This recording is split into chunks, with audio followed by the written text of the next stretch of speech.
मेरे प्यारे भाइयों, दोस्तों और बहनों, हमारे YouTube चैनल ज्ञान का सागर में आप सभी का हार्दिक स्वागत है। दोस्तों, आज के इस वीडियो में हम सीखेंगे लाभ और हानि, यानी प्रॉफिट और लॉस। दोस्तों, खरीद फरोख्त मानव जीवन की एक सामान्य प्रक्रिया है और जब हम खरीद या फरोख्त करते हैं तो हमें या तो लाभ होता है या तो हानि होता है। कोई वस्तु जितने में खरीदी जाती है उसे उस वस्तु का क्रय मूल्य कहते हैं और कोई वस्तु जितने में बेची जाती है उसे विक्रय मूल्य कहते हैं। अब खरीद फरोख्त करते समय दो स्थितियां पैदा होती हैं। पहली स्थिति है लाभ और दूसरी स्थिति है हानि। तो दोस्तों, लाभ की स्थिति कब होती है और हानि की स्थिति कब होती है? देखिए, विक्रय मूल्य क्रय मूल्य से बड़ा है, यानी विक्रय मूल्य ज़्यादा हो क्रय मूल्य कम हो तो उस स्थिति में लाभ होता है, और क्रय मूल्य अधिक हो विक्रय मूल्य कम हो तो इस स्थिति में हानि होता है। यानी हम इसे कह सकते हैं, जब किसी वस्तु का क्रय मूल्य विक्रय मूल्य से कम हो तो स्पष्ट है कि लाभ होता है, और जब किसी वस्तु का विक्रय मूल्य क्रय मूल्य से कम होता है तो स्पष्ट है कि हानि होती है। अब दोस्तों, हम लाभ और हानि की गणना कैसे करते हैं? तो इसकी गणना करने का सूत्र होता है, आइए उसे हम देखते हैं। देखिए, लाभ की गणना हम इस सूत्र से करते हैं, विक्रय मूल्य में से क्रय मूल्य को घटा देते हैं। दोस्तों, लाभ कब होता है? जब विक्रय मूल्य ज़्यादा होता है क्रय मूल्य कम होता है, तो ज़्यादा वाले में से हमको कम वाला घटा देना है, यानी विक्रय मूल्य में से क्रय मूल्य को घटा देना है। तो कितना लाभ हुआ हमें प्राप्त हो जाएगा। और हानि ज्ञात करने के लिए क्रय मूल्य में से आपको विक्रय मूल्य को घटाना होता है। क्रय मूल्य देखिए ज़्यादा होता है और विक्रय मूल्य कम होता है, उस स्थिति में हानि होती है। अब दोस्तों, हम इस पर आधारित प्रश्नों को हल करते हैं। तो आइए हम उदाहरण को देखते हैं। देखिए, पहला उदाहरण है, रमेश एक रेडियो 500 रुपये में खरीद कर 550 रुपये में बेच दिया। उसके लाभ अथवा हानि को निकालें। तो देखिए, सबसे पहले इस प्रश्न को पढ़ करके यहाँ लिखेंगे। ये 500 रुपये में खरीद कर, ये क्या है? 500 रुपया क्रय मूल्य है, यानी क्रय मूल्य बराबर 500 रुपया। इतने में खरीद कर 550 रुपये में बेच दिया, तो 550 क्या है? विक्रय मूल्य है। विक्रय मूल्य बराबर 550। अब कह रहा है उसके लाभ अथवा हानि को निकालें। अब यहाँ लाभ हो रहा है कि हानि हो रहा है, आप कैसे पहचानेंगे? आप देखेंगे कि क्रय मूल्य बड़ा है कि विक्रय मूल्य बड़ा है। देखिए, यहाँ विक्रय मूल्य बड़ा है, और जब विक्रय मूल्य बड़ा होता है क्रय मूल्य से तो क्या होता है? लाभ होता है। तो हमें यहाँ लाभ निकालना है, हानि होता ही नहीं है, इसलिए हम यहाँ हानि कुछ भी नहीं निकालेंगे। तो लाभ, अब लाभ बराबर क्या होता है? सूत्र है विक्रय मूल्य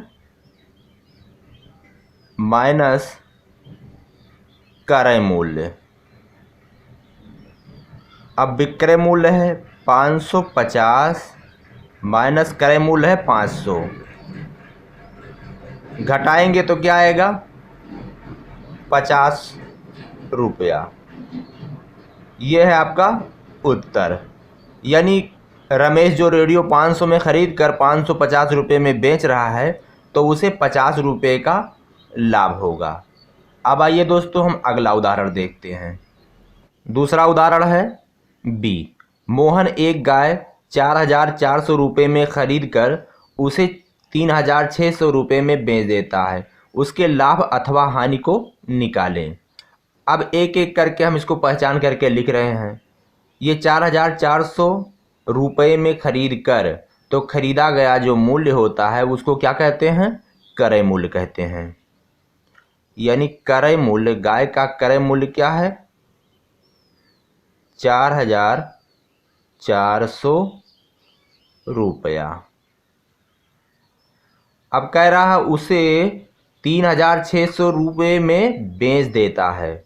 तो बेचा गया मूल्य जो होता है उसे क्या कहते हैं? विक्रय मूल्य। विक्रय मूल्य कितना है? 3,600 रुपया। अब कह रहा है उसके लाभ अथवा हानि को निकालें। तो आप यहाँ देखें कि लाभ हो रहा है कि हानि हो रहा है। अब देखिए क्रय मूल्य बड़ा है या विक्रय मूल्य बड़ा है? तो यहाँ देखिए क्रय मूल्य बड़ा है, और जब क्रय मूल्य बड़ा होता है तो हानि होती है। यहाँ देखिए क्रय मूल्य जब अधिक हो विक्रय मूल्य से तो क्या होता है? हानि होता है। तो यहाँ लाभ नहीं बल्कि क्या हुआ है? हानि हुआ है।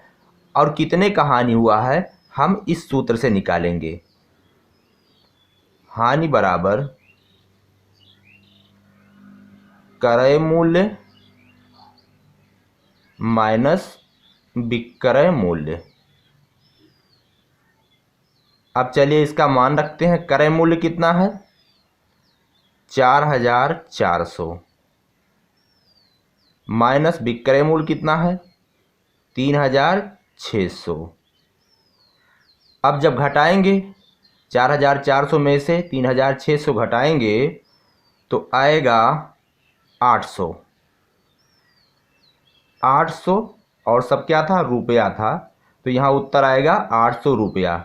यानी मोहन जिस गाय को 4,400 रुपये में खरीद कर 3,600 रुपये में बेच रहा है, उस गाय में उसे 800 रुपये की हानि हो रही है। तो ये दोस्तों है उत्तर।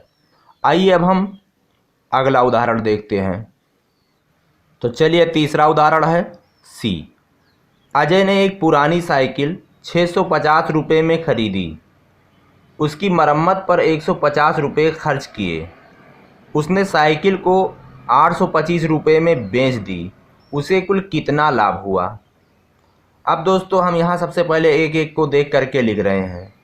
उसने 650 रुपये में खरीदी, तो खरीदा गया मूल्य क्या होता है? क्रय मूल्य। क्रय मूल्य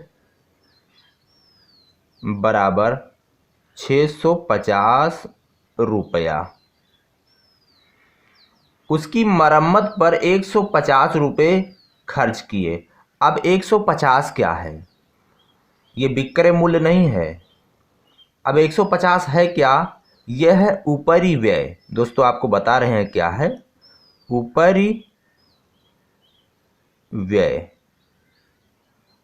ऊपरी व्यय बराबर 150 रुपया।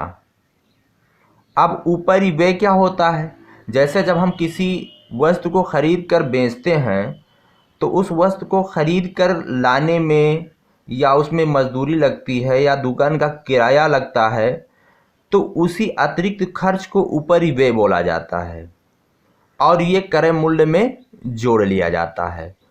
तो अब ये क्रय मूल्य ये है 650, ऊपरी व्यय है 150, तो इसको क्रय मूल्य में जोड़ लिया जाएगा। और जब जोड़ लिया जाएगा तो क्या होगा? इसे कहेंगे लागत मूल्य। लागत मूल्य 650 प्लस 150 कितना हो जाएगा? 800 हो जाएगा। 800 रुपया। अब जो असली क्रय मूल्य है ये लागत मूल्य ही असली क्रय मूल्य है। दोस्तों इस क्रय मूल्य में ऊपरी व्यय को जोड़ लिया जाता है, पूरे खर्च को जोड़ लिया जाता है। उसके बाद जो आता है उसे लागत मूल्य कहते हैं और लागत मूल्य ही असली क्रय मूल्य होता है। अब आगे बढ़ते हैं, यहाँ देखते हैं। उसने साइकिल को 825 रुपये में बेच दी, तो ये क्या है? विक्रय मूल्य। विक्रय मूल्य बराबर 825 रुपया। अब यहाँ कह रहा है कि उसे कुल कितना लाभ हुआ, तो सीधे आपको लाभ निकालना है।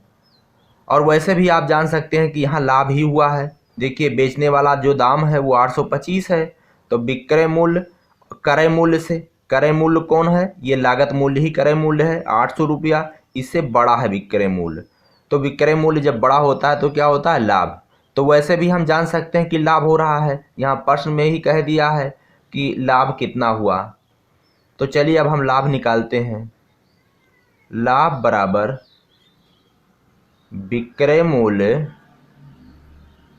माइनस क्रय मूल्य। लेकिन दोस्तों यहाँ पर ध्यान दीजिए कि आपका ऊपरी व्यय हुआ है, तो आप क्रय मूल्य यहाँ नहीं लिखेंगे, आप यहाँ क्या लिखेंगे, विक्रय मूल्य माइनस लागत मूल्य। क्योंकि असली जो क्रय मूल्य है वो क्या है, लागत मूल्य ही है। अब विक्रय मूल्य कितना है, 825 माइनस लागत मूल्य कितना है, 800 रुपया। तो घटाएंगे तो क्या आएगा, 25 रुपया।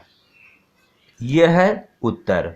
तो दोस्तों मुझे आशा है कि मेरा ये वीडियो आपके समझ में आया होगा, आपको पसंद आया होगा। अगर आपको पसंद आया है तो हमारे वीडियो को आप लाइक करिए, हमारा चैनल ज्ञान का सागर को आप सब्सक्राइब करिए। हम आपसे मिलेंगे नेक्स्ट वीडियो में। इसी के साथ कहते हैं जय हिंद, जय भारत।